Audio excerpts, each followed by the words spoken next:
Zacchaeus, vave mai e lalo. E te tau ana o lo fale i aso nei.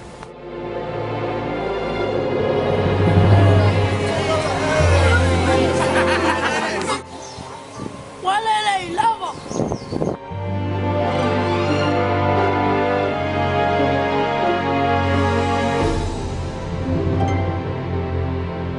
Yesu, ole ualu, matufa atu, au o moe matitiwa. Wa o mai le whao la tanga i le a inga nei le so. Ina o whai o ia matali o Abramo. Wa o saule atali o le tangata. E sa ili ma whaola i lena leiloa.